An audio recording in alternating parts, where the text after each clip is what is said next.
Okey, pernah tak kita terfikir, kalau niat kita baik tapi cara kita buat sesuatu tu salah, adakah amalan tu diterima? Hari ni, kita nak kupas soalan penting ni melalui satu cerita yang simple tapi sangat mendalam. Sebuah kisah tentang ibadah, niat dan kenapa cara itu sama pentingnya dengan niat. Cuba bayangkan, kita ikhlas sangat nak buat sesuatu yang baik, nak dekatkan diri dengan Tuhan. Tapi cara yang kita buat tu lain sikit dari apa yang diajar.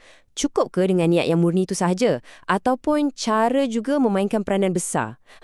Inilah persoalan yang kita akan jawab sama-sama. Okey, jom kita mulakan cerita ni. Kisahnya berlaku kat sebuah surau, lepas je solat dan watak utamanya dua orang kawan baik. Kenakan, Daniel dan Amar. Dua-dua ni umur 7 tahun. Biasalah budak-budak kan, penuh dengan tenaga dan rasa ingin tahu yang memang meluap-luap. Jadi, lepas je solat asar, mata diorang ni tertumpu pada ayah Daniel, yang kita panggil Baba. Baba ni tengah duduk kat satu sudut, nampak tenang sangat. Mulut dia terkumat kamit berzikir, sambil jarinya elok je mengira satu-satu. Inilah cara zikir yang kita semua biasa tengok kan? Duduk dengan tenang, sebut subhanallah, alhamdulillah, Allahu Akbar. Penuh khusyuk, guna jari je untuk kira. Inilah boleh kata baseline atau gambaran asal ibadah dalam cerita kita ni. Dan masa tengah tengok itulah, Amar ni dapat satu idea. Dia kata, zikir ni kan bagus, tapi macam bosan sikit lah.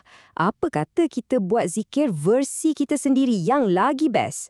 Dari mata seorang budak, dia nampak benda tu macam kurang fun. Dari sinilah semuanya bermula. Daripada satu idea, terus jadi tindakan. Jom kita tengok apa inovasi yang diorang ni buat. Cuba tengok beza dia. Sebelah sini, cara Baba duduk, tenang, guna jari. Tradisional. Sebelah sana pula, cara baru ciptaan diorang. Melompat, berpusing, siap menari dan tepuk tangan lagi. Memang jauh beza kan? Mula-mula tu, Daniel macam ragu-ragu sikit. Tapi Amar ni pandai pujuk. Logik dia simple je.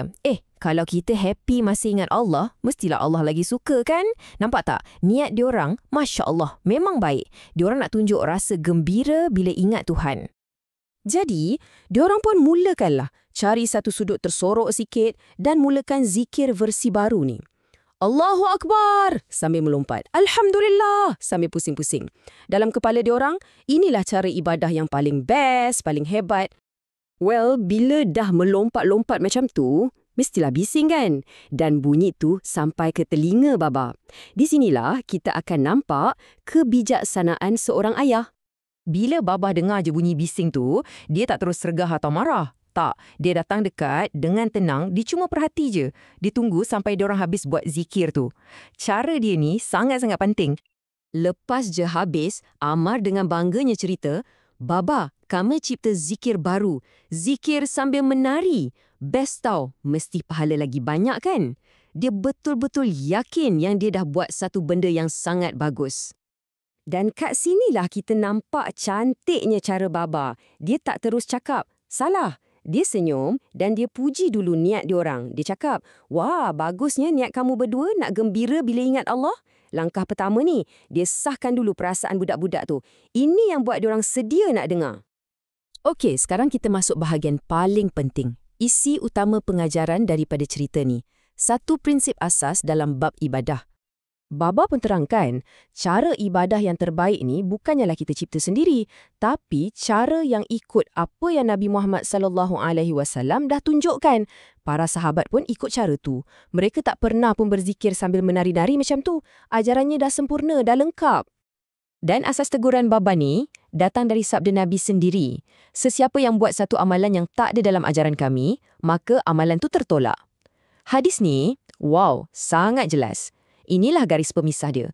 Ibadah kita bukan cuma pasal niat, tapi juga pasal ikut peraturan yang dah ditetapkan. Jadi, apa maksudnya tertolak ni?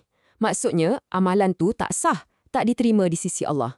Walaupun niat kita baik macam mana sekalipun, kalau cara kita tu rekaan baru yang menyimpang dari ajaran Nabi, ia tak dinilai sebagai ibadah. Perbuatan macam ni yang menambah-nambah dalam ibadah, inilah yang sering disebut sebagai bid'ah. Jadi, apa pengajaran utama yang kita boleh pegang dari cerita ni? Macam mana nak pastikan ibadah kita diterima? Jawapannya, ada dua syarat penting. Dua-dua kena ada. Nombor 1, niat kena ikhlas. Buat semata-mata kerana Allah. Nombor 2, cara kena betul. Maksudnya, kena ikut cara yang Nabi dah tunjukkan. Satu je tak cukup. Niat baik, cara salah tak jadi. Cara nampak betul, niat salah pun tak jadi. Kena ada dua-dua. Dan kenapa penting sangat kena ikut cara yang betul ni? Sebab ketenangan hati yang sebenar tu datang dari situ. Bila kita buat ibadah ikut acuan yang dah diajar, hati kita rasa tenang, rasa yakin yang kita ni berada di landasan yang betul, jalan yang diredai. Jadi, soalan terakhir ni saya tinggalkan untuk kita semua renungkan.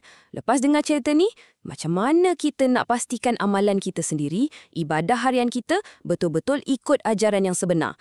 Adakah dah cukup dua syarat tu? Ikhlas niatnya dan betul caranya. Inilah soalan yang patut buat kita sentiasa nak belajar dan perbaiki diri.